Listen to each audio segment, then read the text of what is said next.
Greetings, everyone. My name is Dr. Garret Kusch. Welcome to this masterclass all about stress. I've wanted to do this for a long time.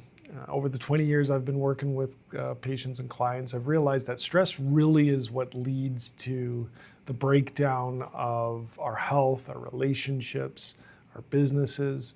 And so learning as much as you can about it, how to get rid of it, not just cope with it, is really essential in living that successful, happy, healthy, wealthy life. So I'm going to talk today all about stress. Going to start with what actually is stress, because it's really misunderstood, and it's essential that you know exactly what that is and how to address it or how to look at it. Then I'm going to explain to you some of the categories of stress and give you examples of each of them. From there, I'm going to show you what happens inside your body when you experience stress. And then we're going to talk about what you can actually do to get rid of it. I'll help you with a little bit of coping mechanisms, but primarily I want you to be armed with the ability to be able to get rid of the stress so that you can get rid of what the manifestation of it is in your life. Okay, so I'm going to honor your time. We're going to get going right away. So enjoy, take notes, make sure you refer back to this. You can, send this to your friends, get your friends to, people that you want to help out, let them know about this. So let's start with what is stress. Now, it really is misunderstood, maybe confusing in a sense. So nobody can really give you stress. Like, it's not a tangible thing. It's not an object. It's, in one way, it's a force. It's an applied force to an object, to a person. It's a force applied to a system, a tissue, an organ when it comes to our health, to a concept like a relationship. So stress is really, one way you can think about it is as a force. Okay. The second way, which is the way I want to really dive into, is that stress is a response. It's a response that we have to a real or a perceived threat. And that's really important to understand. That's really important to let sink in. So our ancestors, when they were dealing with saber-toothed tigers, they really had things in their lives that threatened their survival and their existence. And so this response was adaptive in those times. It helped them survive because ultimately it was a survival response. And that survival response prepared them for the run, fight, or hide, or the fight or flight response. So in this way, looking at stress as more of a response to a threat. Now, there's another threat or another way to think of it too, is that stress is a response to also a perceived threat. So it doesn't really have to be a saber-toothed tiger that's going to jump out and eat you, but it can be a perceived threat. This has to do with the size of the human's neocortex. So we have a huge neocortex, part of our brain, that allows us to turn on the stress response by thought alone, by perceiving a threat. So this is something that really isn't threatening our lives or our existence, but we perceive that it is. And when we perceive it that way, we ultimately get the same response as if the saber-toothed tiger is jumping out there. So the body has the same response physiologically.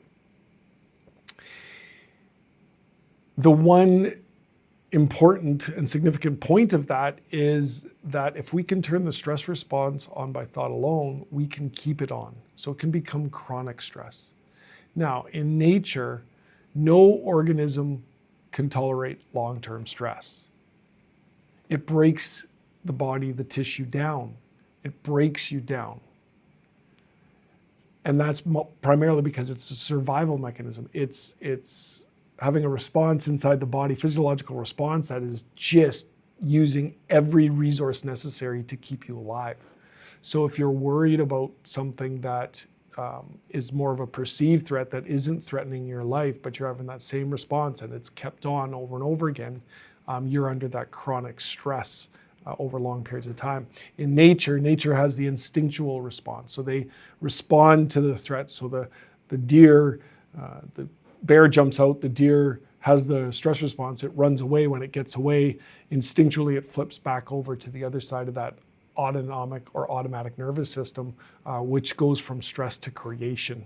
And so they digest, regeneration, repair, they're able to graze, reproduce, things like that. So that's the automatic instinctual response to stress, whereas humans, we can turn it on just by thought alone.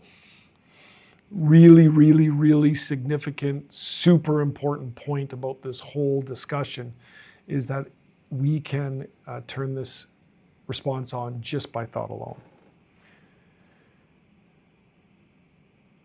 So what are the categories of stress? There really are three categories when it comes to our health, especially when it comes to us as humans. Number one is physical. So this is like, imagine the boulder being dropped on top of us and crushing us. That's a massive amount of physical stress. And so these are traumas, accidents, falls, and we've experienced this. You fall, you put your arm down, you break your arm. That is a physical force applied to the arm that causes the bone to fail and it breaks. So that's physical stress. But one that people don't often think about, and we'll talk about a little later, is your posture and your movement mechanics. So if your posture's off, you are applying this chronic, repetitive micro stress to the tissues of the body, and ultimately what leads to back pain.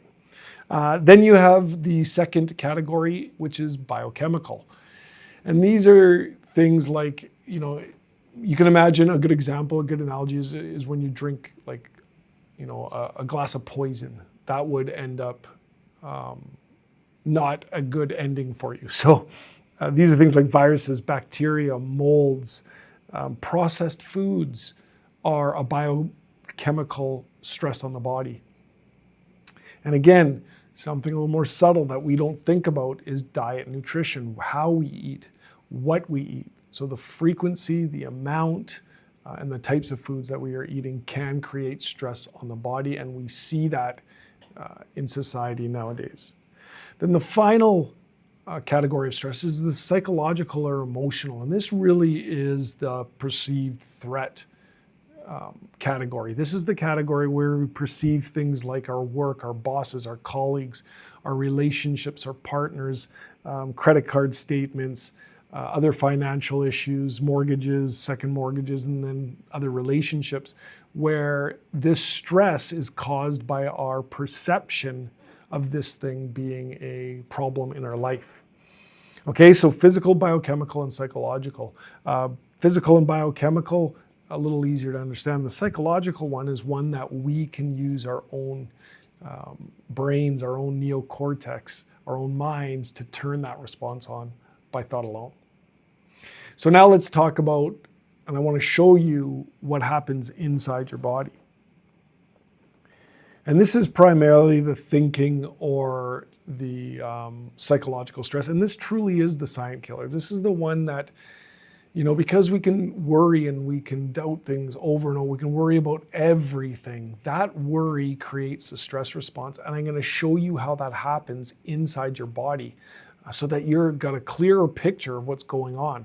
Because remember, when you understand the what and the why, the how gets easier. So I'm going to draw a picture that I got from Bob Proctor, a mentor of mine back in the day. But I've used it so often because it does such a good job of helping us understand how our thinking influences our bodies and the results we have in our life.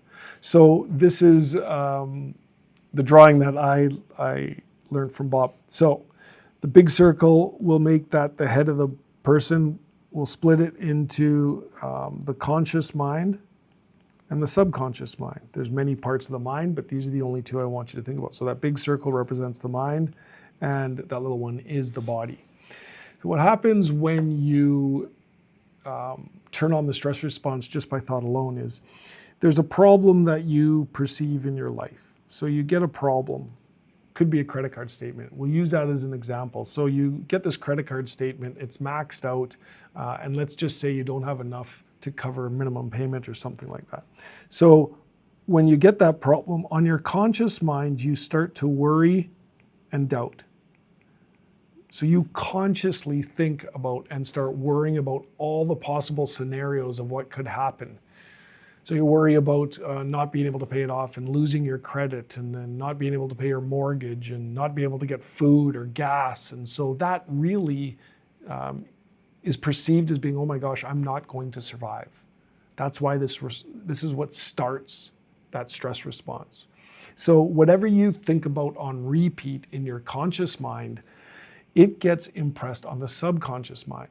So the conscious mind's the thinking mind, the subconscious mind is the emotional mind. So whatever you repeatedly think on the conscious mind gets impressed on the subconscious, and the subconscious evokes an emotion. And that emotion in response to worry and doubt is ultimately fear. So you're scared. You have fear of your survival, fear of your ability to eat, your fear of your ability to pay for shelter, fear of your ability, it could be anything, judgment from others. You just have fear being expressed by your subconscious mind in response to the worry and the doubt. Now, whatever's impressed on the subconscious puts the body into action. So it's the subconscious programming that controls the behaviors, the actions that we have. It sets the vibration of the body up. And in the body, this fear is manifested as anxiety.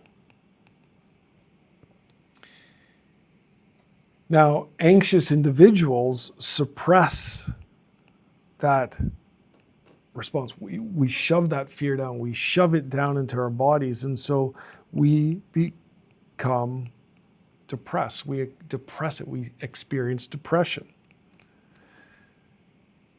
And as a result of that depressed anxiety, the body is in dis-ease. So it's not a disease, but it's under dis-ease. That's why we hyphenate that. And ultimately, when that dis-ease is chronically there, it's always on, yes, you could get the diagnostic disease, but what's happening inside your body is it's starting to disintegrate. It's primarily related to your health. So your body, its systems, tissues, and organs, they start to, under that chronic stress, they start to disintegrate or start to break down or start to fail. That's where the symptoms come in: stiffness, a little bit of achiness, bigger levels of pain if we don't listen to it and we don't get rid of that stress. Because remember, no organism in nature can tolerate long-term stress. So this is the stress response, and it is controlled by hormones of like norepinephrine or adrenaline, and cortisol. So many of you will have heard of these two hormones, and they are catabolic. They break down tissue in the body, but they are responsible for this response inside the body. Now, just to kind of complete this picture for you and give you some hope that there is a way in which you can, not have disintegration happening, there is a law in the universe where if you're not creating, you're disintegrating. So you can't be creating and disintegrating at the same time. So you're flipping between these two sides every time. We're going to just call this stress side the negative. So we're going to go over this positive side. Now, when you have a problem, right, and many have a problem, by definition, there is actually a solution. But what is the basis or the foundation of all problems is an ignorance. So it is a not knowing. You just don't know the knowledge. You don't have the knowledge to how to solve the problem. So on the other side is the solution. And so the opposite of ignorance is knowledge. So you have to gain knowledge. Now, what's the knowledge? This is the knowledge you need. The way the body thinks, how you think, the response it has, is laws of the universe, how we were designed to function in life. And so you need to study to gain that knowledge, and you do that, and then on your conscious mind, you start to gain understanding. So you're starting to understand what's going on, understanding that you can solve this problem, understanding that you aren't going to die because of it. You start to understand these things. And when you think about that on repeat, right, that will impress the subconscious. Now, one of the techniques or ways in which you can shift to this side is by creating the idea inside your mind, gaining the understanding and the picture of the solution in your mind, and consciously getting excited about it and getting emotionally involved in it. And when you do that over and over again, you're thinking of the solution and the effects on your life and what it'll do for you. Pay the credit card off, I'm going to make more money, I'm going to earn millions, and you start to see how that affects you. That repeated thinking creates a emotion inside the subconscious of faith. Faith, a knowing that everything's going to be okay, a knowing that you can take care of it, faith that everything's going to work out. It's really interesting because fear and faith both ask you to believe in something you cannot see. And so many of you, so many of us choose to buy into the fear versus buying into the faith. And it takes the same amount of energy to believe in faith over the fear. So once you gain this faith, how is that expressed? How is that vibration in the body? Well, that's a vibration of well-being. We're being well. And just as that word says, that's moving towards health. We're thinking into health. Now, when you're well-being, you get excited. And when you're excited, you express that well-being. You express, you don't hold excitement, you express it. And that's because you're accelerating in life. So you pick up speed in your life. And that's because the body is at ease. It's not in dis-ease, it's at ease now. And that allows for the creation in your life, in your body. What does that look like? Repair, regeneration, restoration,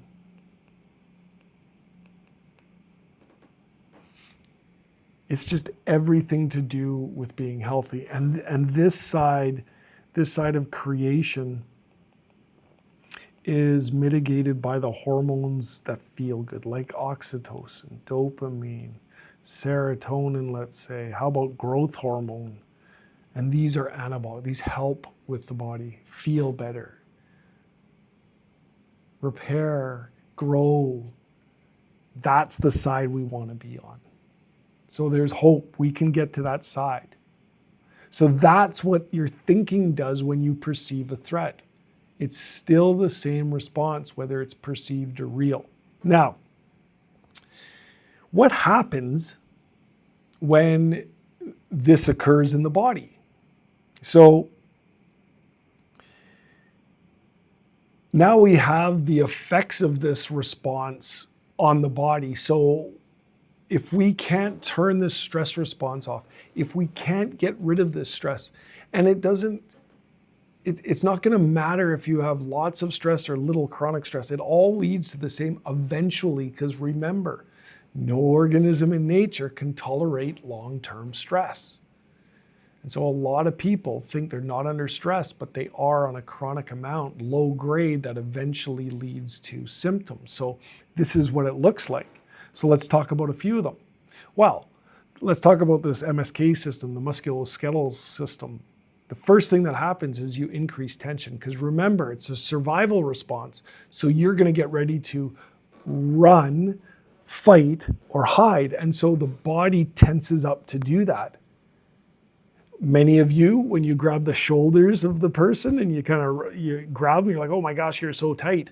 That's because their musculoskeletal system is increasing its tension, because when muscles are tense, when the system is tense, it's explosive, it's bouncy, it's powerful, right? If it's relaxed, it's sloppy and it's springy and it's loose, and it doesn't create force. So the tightens up to ready to fight, run, or hide.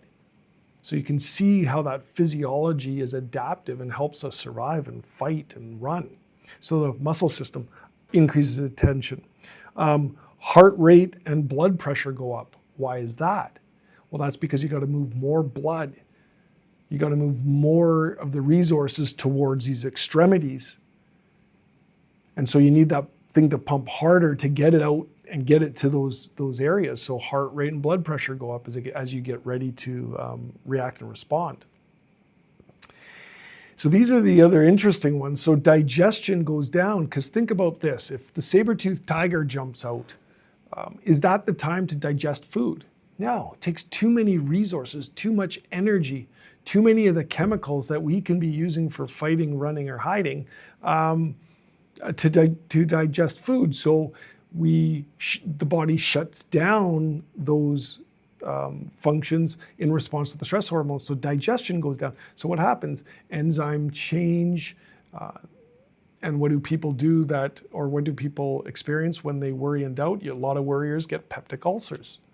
That's in response to the change in digestion. Irritable bowel syndrome. So you get irritable bowel syndrome. Why? Because you're not in a place to be able to digest. You're ready to survive. So the last thing you're going to do, your body's not going to digest food. This is a big one, and this is one that a lot of people suffer from, a lot of couples, and that is reproduction or making a baby. What's the last thing your body is going to want to do if it's got to survive and fight and run is to create another living being. And so women struggle to get pregnant. Men, erectile dysfunction, desire for sex way down, so libido way down. And why is that? Because we are not in a place to create a baby, we're in a place to survive. So the reproduction system shuts down because we need that energy. We need those resources for the fight or flight.